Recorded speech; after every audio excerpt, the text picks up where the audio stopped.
보이시죠? X자로 되어 있는 붉은색이 보이시죠? 예. 저 붉은색이 같은 색인 거 아십니까? 한쪽이 짙고 한쪽이 옅게 보이는데 저 두 붉은색 X는 같은 X입니다. 다음 그림 한번 보여줄까요? 검정색과 흰색이 바둑판처럼 되어 있는데 옆으로 이렇게 거 있는 가로선은 삐뚤삐뚤한 선이 아니라 직선입니다. 다음 그림을 한번 보여주실까요? 아와 배가 써여 있는 밑에 회색이 있습니다. 아래로 되어 있는 회색 선이 두 개 있는데 저 두 회색은 명도가 똑같은 색입니다. 하나는 회색이 짙게 보이고 하나의 회색은 옅게 보이죠. 근데 저 두 회색은 명도가 같은 색입니다. 다음 그림.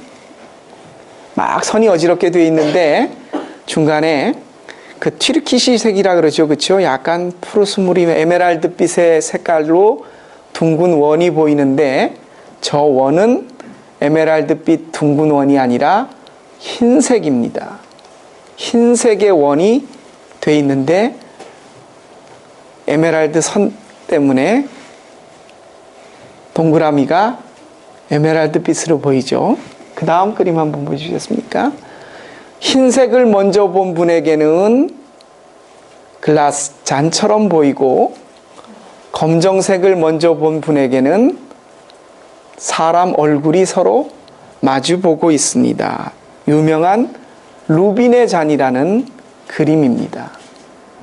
흰색을 보면 잔, 검정색을 먼저 보면 사람 얼굴이 보입니다. 그 다음 그림. 대각선으로 선이 하나 쫙 그어져 있죠? 직선으로 보이십니까? 휘어져 보이시죠? 저 선은 직선입니다. 대각선으로 되어 있는 직선입니다. 마지막 그림 하나를 보시죠. 나무 판자가 3개입니까? 4개입니까? 3개 같기도 하고 4개 같기도 하죠. 됐습니다. 닫아주시죠. 제가 지금까지 여러분에게 7가지 그림을 보여드렸습니다.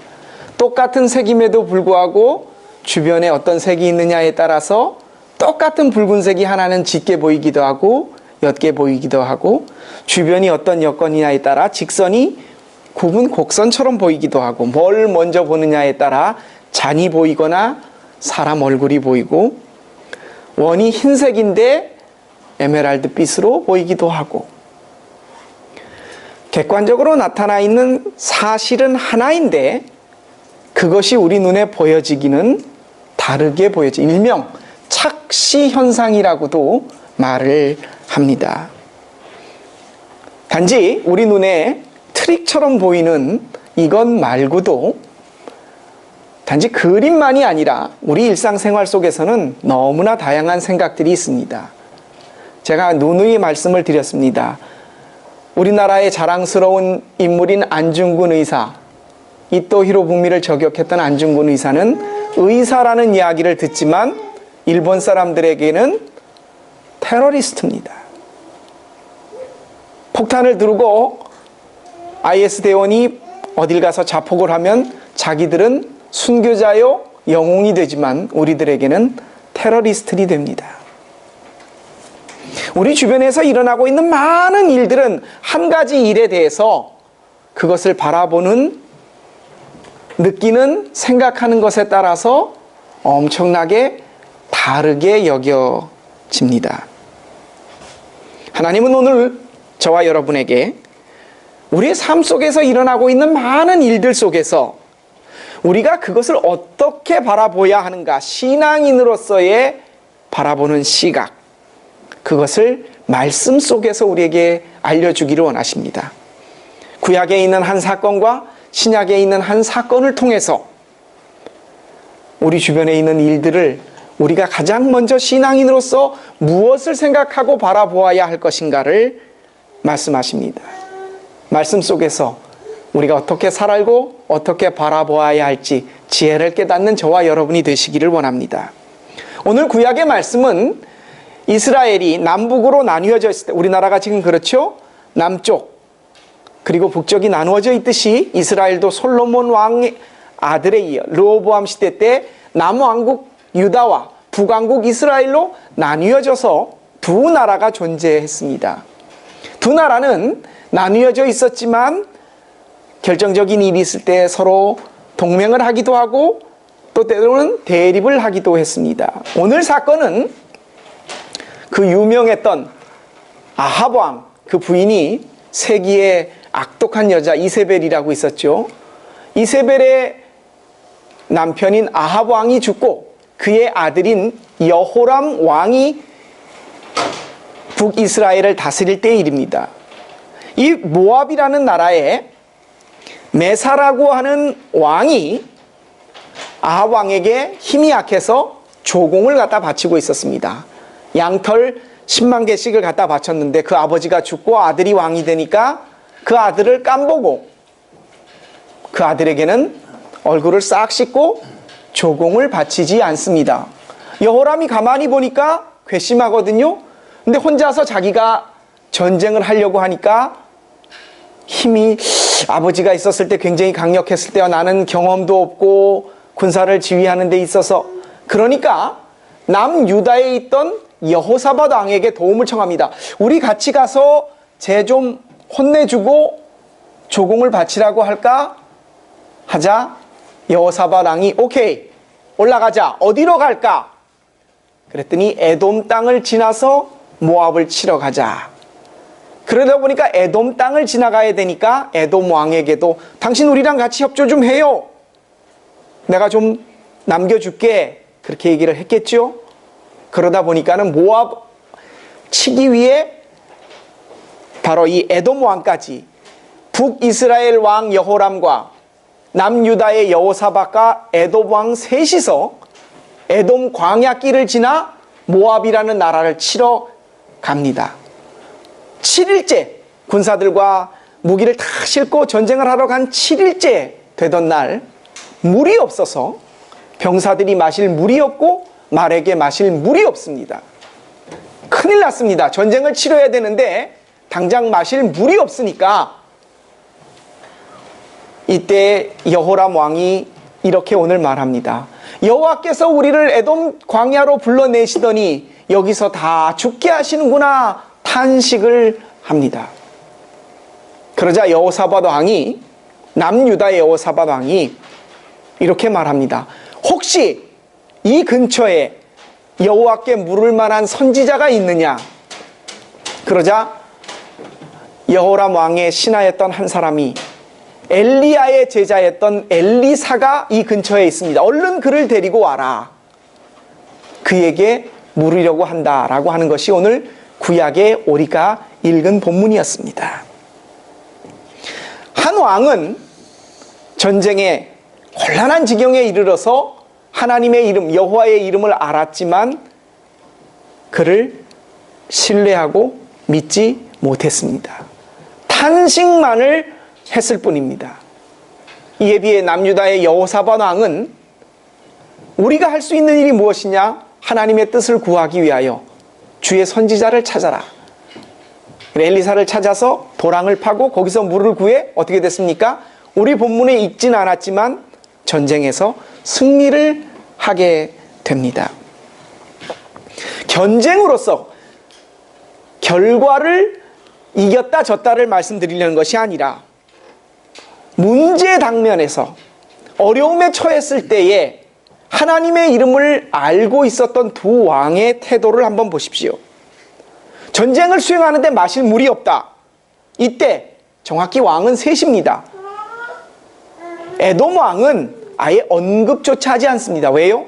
하나님의 이름을 부르지 않기 때문에, 그는 하나님을 믿지 않았기 때문에 언급하지 않습니다. 여호와의 이름은 알고 있되 그의 능력을 믿지 않았던 북이스라엘의 여호람 왕은 한탄만을 합니다. 여호와가 우리를 불러내더니 전쟁에서 지게 하고 죽게 하는구나.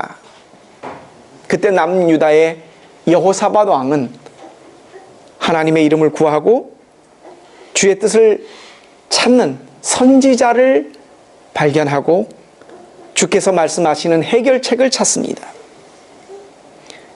믿지 않는 사람들, 하나님의 이름을 부르지 않는 사람들, 하나님의 이름을 알고 있되 그를 믿지 않는 사람들, 하나님의 이름을 알면서 믿는 사람들, 정확하게 오늘 이 세 왕은 오늘날의 우리들의 모습을 대변합니다. 우리 신앙인들 중에 믿지 않는 사람은 차치하고 여기 앉아있는 여러분들 중에서도 마찬가지입니다. 꼭 전쟁, 이 사람들의 이야기가 아니라 여러분의 일에 대해 한번 생각해 보십시오. 내가 이 일을 어떻게 할 것인가, 곤란한 일을 처하거나 문제를 앞에 두고 있거나 했었을 때 보험을 들어주는 사람들이 있습니다. 아님 말고시게 하나님의 이름을 압니다. 주님, 이거 해결해 주십시오. 그리고 자기의 일을 합니다. 열심히. 그리고 기도합니다. 주님, 이거 좀 해결해 주시지요. 뭐예요? 보험을 들어두는 겁니다. 해주시면 좋고 나는 내 나름대로 내 또 살 길을 찾고 일을 강구합니다. 우리가 하나님을 믿는다 라고 하는 말요, 우리는 하나님께 기도합니다. 당신의 능력을 믿고 부르는데 우리 기도를 들어주셔야 하지 않습니까? 정말 우리가 하나님을 믿고 그분께 구한다라고 생각하는 거, 여러분 한번 이거 잘 생각해 보셔야 합니다. 제가 한번 말씀을 드렸습니다. 내가 하나님을 믿는다라고 했었을 때에 우리가 사도신경에 이렇게 고백합니다. 나는 천지를 만드시고 전능하신 하나님을 믿습니다. 근데 영어에는 I believe, 독일어도 마찬가지죠, 그렇죠? Ich glaube an 하고 나옵니다. 내가 믿는다 라고 말하는 라틴어는 크레도라고, 우리가 그래서 사도신경을 아포스텔스 베켄트니스라고 말하지 않고 크레도라고 합니다. 제가 말씀을 드렸죠. 크레도라는 말은 두 가지 말이 합성된 겁니다. 라틴어에 뭐냐면 심장과, 도라는 말은 다레라는 말에서 왔는데, 여러분 카르디올로기 아시죠? 그렇죠? 심장학이라고 말할 때 이 카르라는 말에서 이게 모음이 두 개가 겹치니까 앞뒤가 바뀌어 버립니다. 그래서 크레라는 말로 바뀌었는데 원래라는 말은 카르입니다. 카르도입니다. 이 카르라는 말은 심장이라는 말입니다.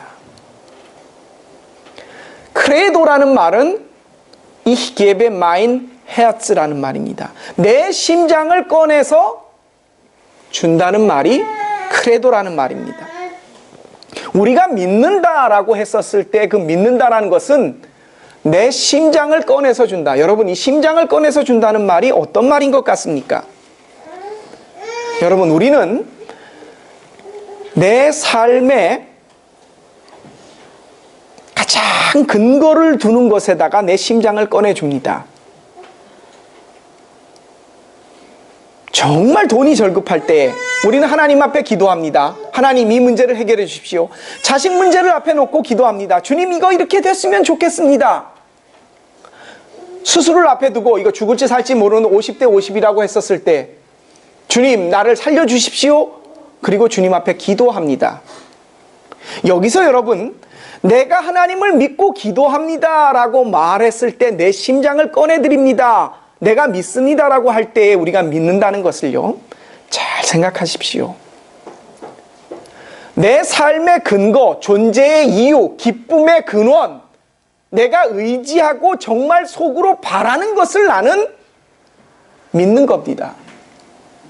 돈 때문에 하나님 앞에 기도하거든요. 사업이 막 절박해서 하나님 앞에 기도하면 이건 하나님을 믿는다기보다는 하나님께 의뢰하는 겁니다.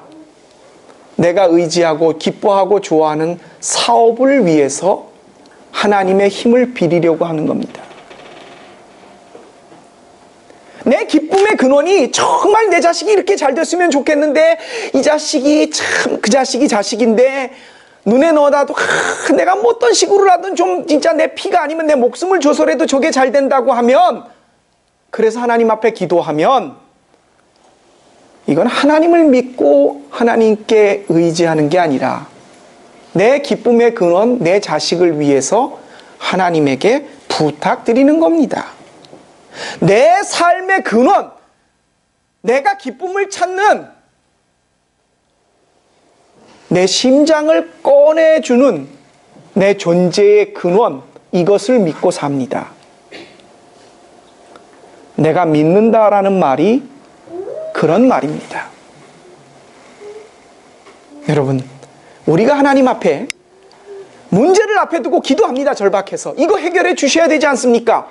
그때 그러면 어떡합니까? 그럼 문제를 생각하지 말라는 겁니까? 오늘 신약에 나오는 회당장에 정확하게 이름도 나와 있습니다. 야이로라는 사람의 딸을 고치신 예수님의 일 속에서 예수님이 우리에게 그 정답을 정확하게 말씀해 주십니다.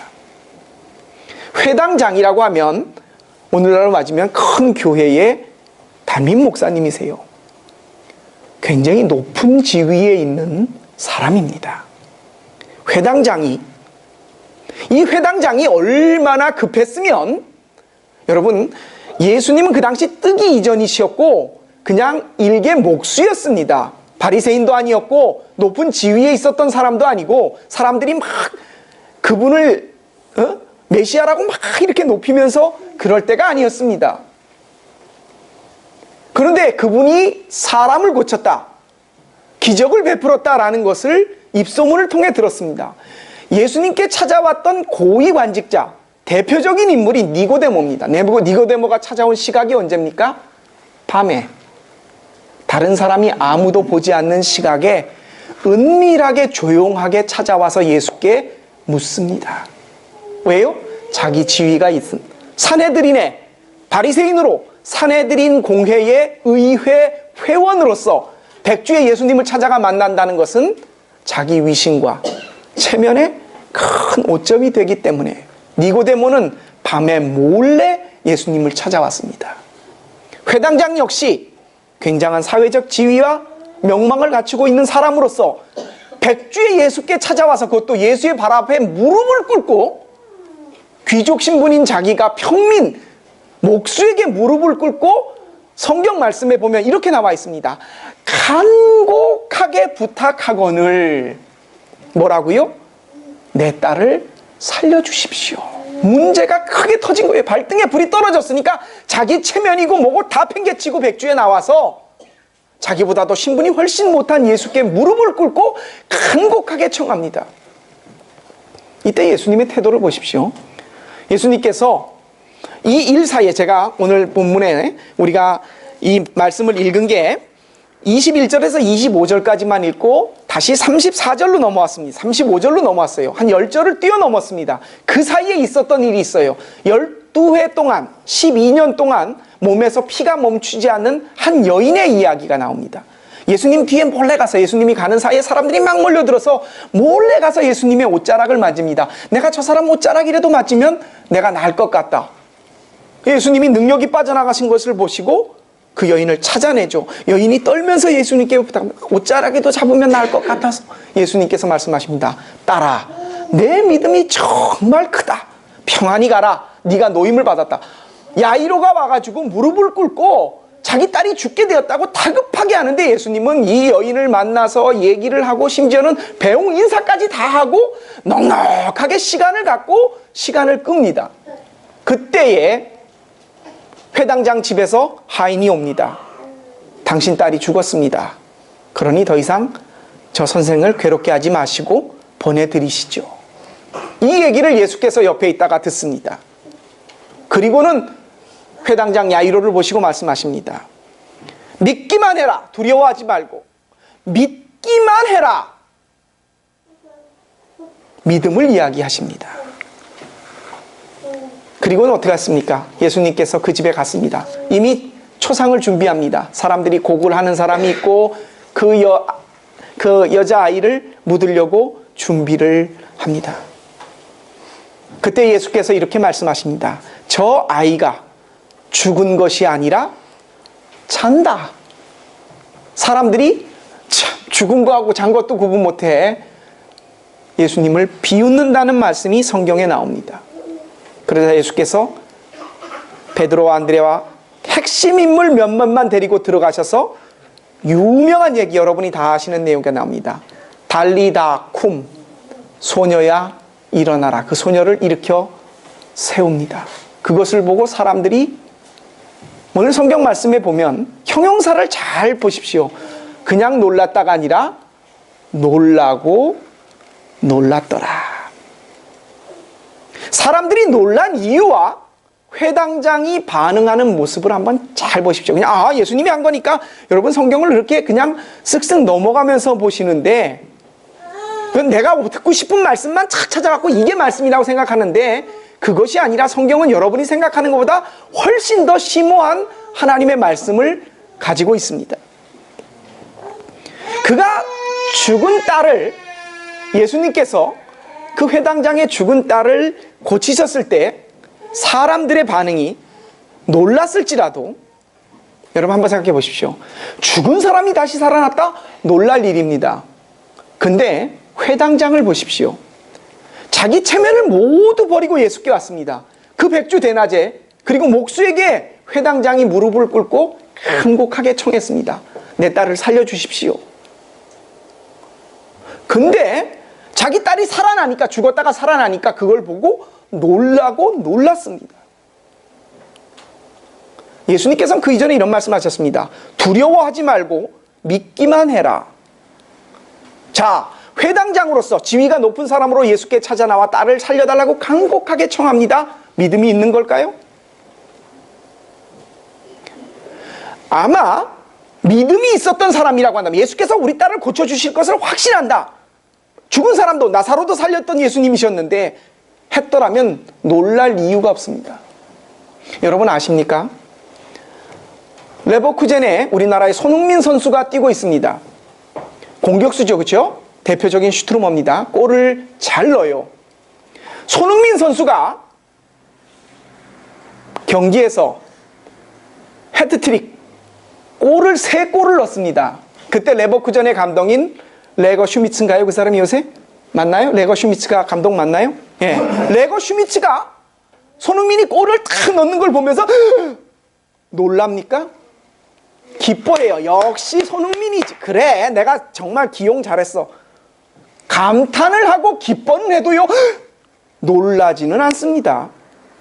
놀랄 일이 뭡니까? 골키퍼, 제가 그 레버쿠젠의 골키퍼가 누군지 모르겠는데 잘생겼더만요.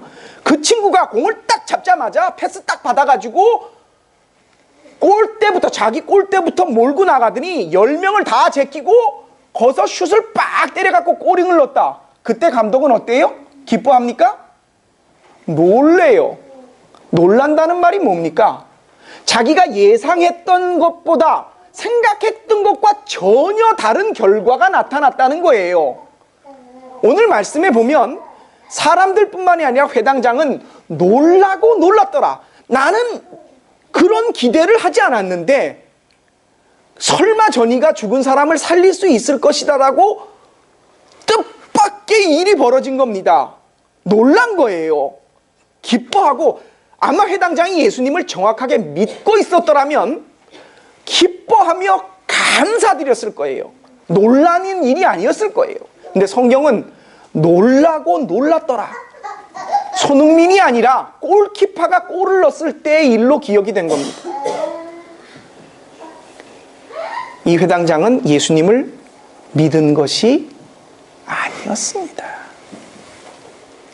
예수님께서 왜 단지 믿기만 해라 라고 말씀하셨을까요?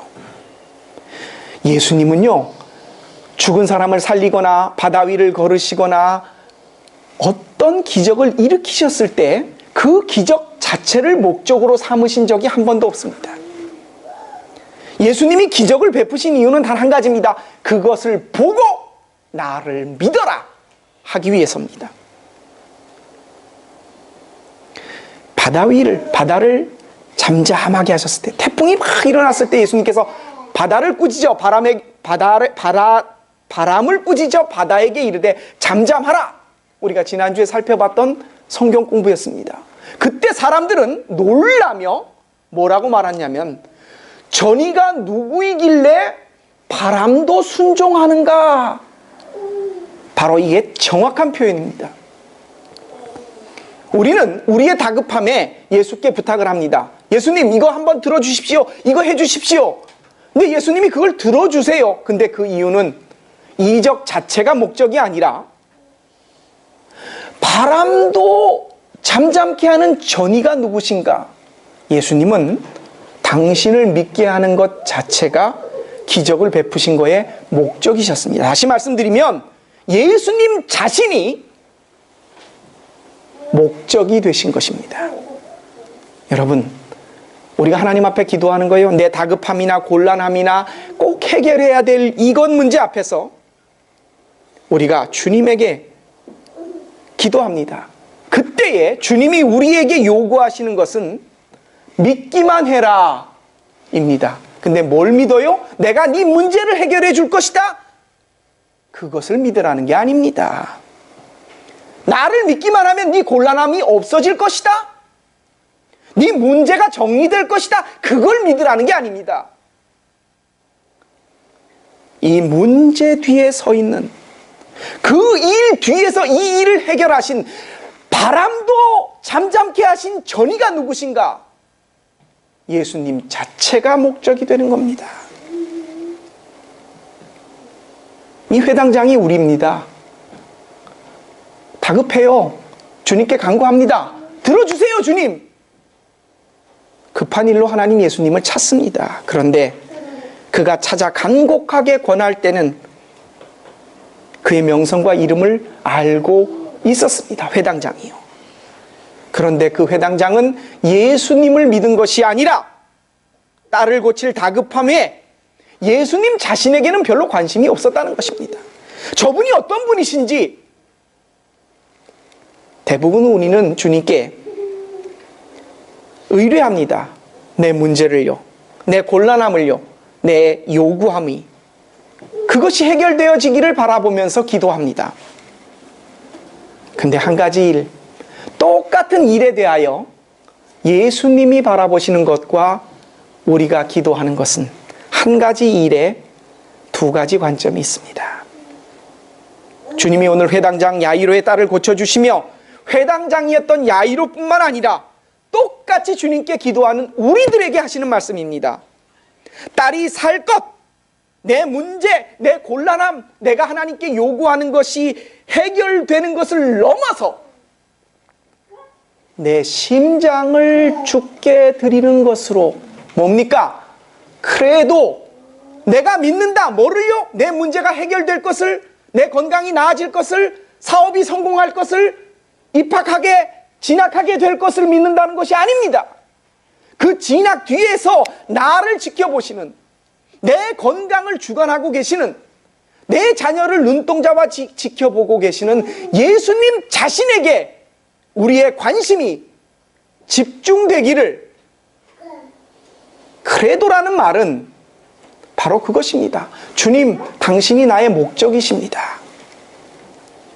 믿음으로 우리가 들어가기를, 내가 믿습니다. 너희가 믿기만 해라 라고 하는 그 믿음은 문제의 해결, 내가 원하는 대로 기도들어도 들어주어진다는 그런 믿음이 아니라 예수님 자신이 이 문제가 어떻게 되든, 내가 합격이 되든 어떻게 되든, 사업이 어떻게 망하든 어떻게 되든, 내가 건강으로 수술을 받다가 죽든 살든 그것과 관계없이 내 심장을 꺼내드리는 주님이 보여야 되는 거예요. 그게 믿는 겁니다. 아직도 해결돼야 될 문제로, 내 곤란함으로 주님을 찾으십니까? 내 행복하는 일에 주님이 필요하십니까? 내 문제와 요구 뒤에 계시는 그 문제의 해결사 주님에게 여러분의 관심을 두십시오. 주님이 오늘 저와 여러분에게 요구하시는 것이 바로 그것입니다. 사랑하는 성도 여러분, 한 가지 일에 대하여 많은 관점들이 나타납니다. 신앙인에게 있어서 모든 일은 자녀를 키우고 자녀가 잘 되기를 바라는 것, 내가 건강을 지키며 오랫동안 행복하게 사는 것, 사업이 성공을 하는 것, 학교에 진학하는 것, 내가 원하는 목표와 꿈을 이루는 것, 이 모든 일들은 딱 한 가지로 집중됩니다. 뭡니까?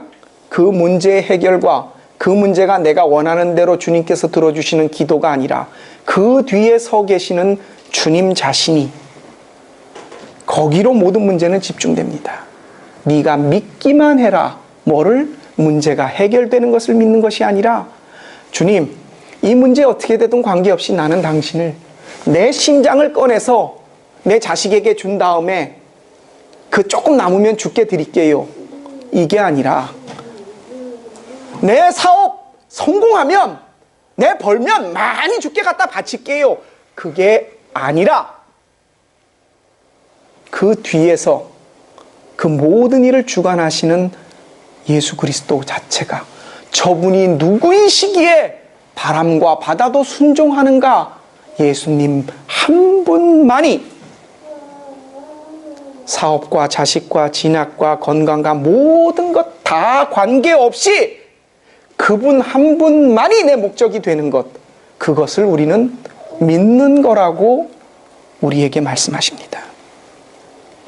아직까지도 여러분에게는, 우리에게는 회당장 야이로와 같은 내 요구와 내 해결해야 될 내 분시 때문에 예수님이 보이지 않고 그 문제에 관한 예수님이 필요하십니까? 우리 신앙인들에게 내 곤란함과 문제는, 요구는 주님을 만나기 위한 통로이지 그것 해결이 신앙인으로서 우리의 목표가 아닙니다. 오늘 주님은 회당장 야이로 간곡히 권했지만 딸을 낳게 하는 것 외에 주님께 관심이 없었던 그 회당장을 주님 당신 자신에게 저희가 누구기에 죽은 사람이 살아난단 말인가? 딸을 통해서 예수님 당신께로 고개를 돌리게 하시는 사건을 통해 진정 우리가 바라고 우리가 추구해야 할 믿음이 무엇인가를 말씀해 주십니다. 여러분, 삶의 다양한, 여러분 각자 가지고 있는 문제는 너무나 다양합니다. 그런데 우리 인간의 눈으로 바라봐서가 아니라 신앙인의 눈으로 보자면 답은 딱 한 가지밖에 없습니다. 그 문제 뒤에 있는 주님을 보십시오. 그게 여러분에게 있어서의 정답일 것입니다. 기도드리겠습니다. 주변의 여건에 따라서 색깔이 달리 보입니다. 큰 것이 작아 보이고 작은 것이 커 보이며 똑같은 것이 다르게 보입니다. 역사를 바라볼 때도 누구에게는 테러리스트가 되며 누구에게는 영웅이 됩니다. 참으로 다양한 견해와 생각들이 있습니다. 근데 주님은 오늘 우리에게 우리의 삶에 있는 많은 문제들 속에서 신앙인으로서 우리가 바라보아야 할 마지막 궁극적인 정답은 딱 하나, 그 뒤에 서 계시는 예수님 당신 자신임을 우리에게 말씀하십니다. 우리는 많은 문제로 주께 간구합니다. 그것이 없이 주께 갈 수 없음을 우리는 압니다. 자녀들의 문제, 우리의 경제적인 문제, 건강의 문제, 그리고 앞으로의 진학과 앞으로 내 삶의 목표의 문제, 우리에게 주어진 많은 일들 속에서 우리는 단지 이 문제가 해결되기 때문에 주를 믿고 주를 좋아하고 주께 감사하며 나가는 사람이 아니라 내 심장을 꺼내드린다고 하면은 학업이 어찌 되었든 간에, 내 건강이 어찌 되었든 간에, 자녀가 어찌 되었든 간에, 사업이 어찌 되었든 간에 그 뒤에 서서 나를 바라보고 계시는 주님이 보이며 그 주님이 나에게 어떤 존재이신지를, 그분에게만 내 심장을 드릴 수 있는, 정말 주님이 원하시는 믿음을 소유할 수 있는 우리들 되게 하여 주옵소서. 이 지혜를 깨닫게 하신 우리 주님 예수 그리스도의 이름으로 감사하며 기도합니다. 아멘. 우리 주신 말씀